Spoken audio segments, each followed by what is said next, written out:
Hello students, teachers, parents, history nerds. Hello everybody and welcome to Nutshelled History, where we lay out the facts, the good, the bad, and the ugly. Today we are going to continue our United States history series by looking at challenges in the late 1800s.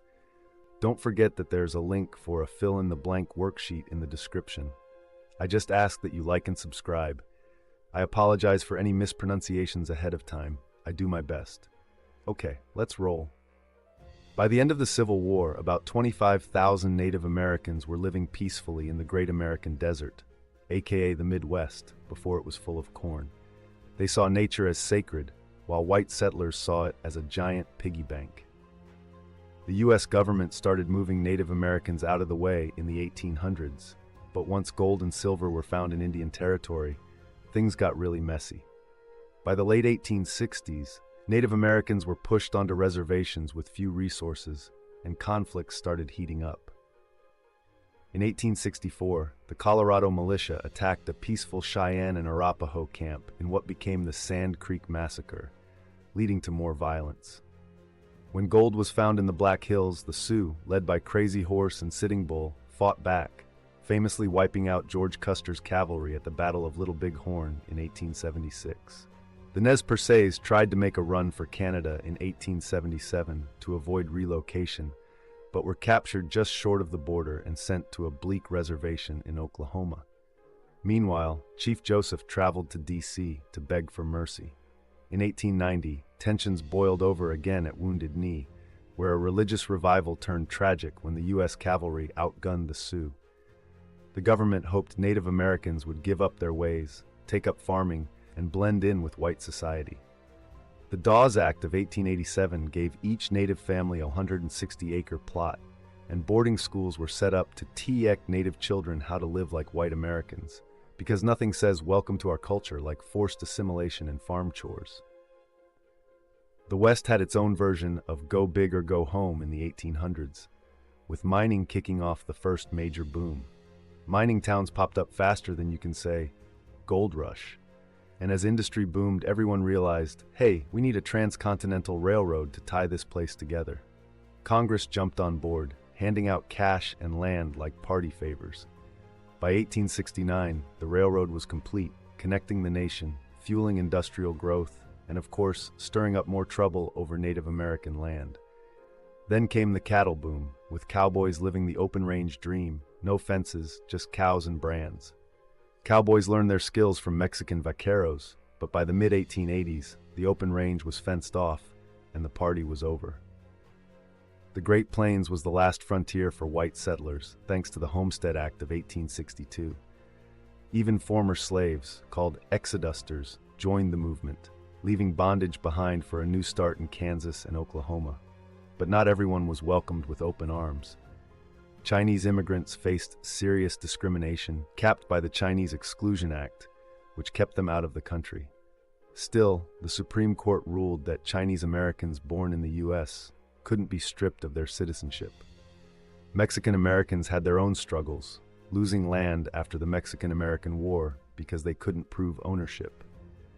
Not taking this lying down, Las Gorras Blancas, the Whitecaps, went all Robin Hood in the late 1880s, fighting back against railroads and large ranchers with some good old guerrilla warfare. The Gilded Age politics were like a chaotic tug-of-war with no winner. Neither the Democrats nor Republicans could keep control of the White House or Congress for more than 2 years, so nothing really got done. Presidents of the time were about as effective as a wet noodle and not much more trustworthy.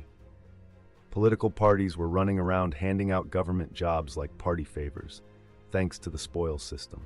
It didn't matter if you were qualified, just that you knew the right people. Things finally changed when a disgruntled job seeker took out his frustrations on President Garfield, leading to the Pendleton Civil Service Act in 1883. This act made sure government jobs went to people who could actually pass a test instead of just having the best connections. Meanwhile, everyone was arguing over tariffs and money. Republicans wanted high tariffs to boost industry, while Democrats thought those tariffs just made everything more expensive for farmers. And then there was the gold versus silver debate. Bankers wanted to stick with gold, fearing silver would wreck the economy, while farmers thought ditching silver would bring them financial doom. Congress flip-flopped on this, first killing silver coins, then bringing them back, because why not keep things complicated? In the 1870s, Texas farmers had enough of being at the mercy of railroads and banks, so they decided to team up like a farming justice league. They formed the Farmers Alliance to fight for better freight prices and lower loan interest rates. Despite their efforts, farm prices plummeted while business costs skyrocketed, leaving many farmers in debt. Enter Oliver H. Kelly, the hero of the Grange movement, which gathered 1 million members strong to demand fairer rates from railroads and grain elevators. They even pushed the government to create the Interstate Commerce Commission, ICC, to keep things in check. By the late 1870s, farmers' alliances were popping up everywhere, forming cooperatives and calling for low-interest loans from government-run sub-treasuries. This farmer revolution reached its peak with the creation of the Populist Party in 1892, which called for the coinage of silver, because why not mix money into the chaos and government ownership of railroads? They actually got some serious political wins, but then they hit a crossroads in 1896. Go all in with their own candidate or back Democrat William Jennings Bryan, who was all about that sweet, sweet silver. The Populists backed Bryan, but he lost to William McKinley, leaving the Populist Party as battered as a scarecrow after a tornado. By the early 1900s, the Populists had vanished, leaving the two major political parties to run the show. Okay, let's do a little recap. The late 1800s in America was like one big chaotic mess with everyone scrambling for land, gold, and power. Native Americans, who saw nature as sacred, found themselves pushed out of their lands by settlers who saw dollar signs in every acre.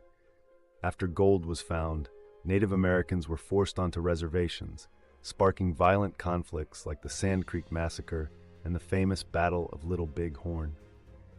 While the West was booming with railroads, cattle ranching, and settlers looking for a fresh start, farmers formed alliances to fight against railroads and banks squeezing them dry. This led to the rise of the Populist Party, which championed silver coins and government-owned railroads. But after backing the wrong presidential candidate in 1896, the Populists fizzled out. Meanwhile, Gilded Age politics were a hot mess of corruption, spoil systems, and endless debates over tariffs and money, with neither party really getting anything done. There you have it, folks. That is challenges in the late 1800s nutshelled. Thanks for stopping Nutshelled History. I challenge you to like and subscribe. Leave a nice little comment in the comments down below. See y'all next time on Nutshelled History.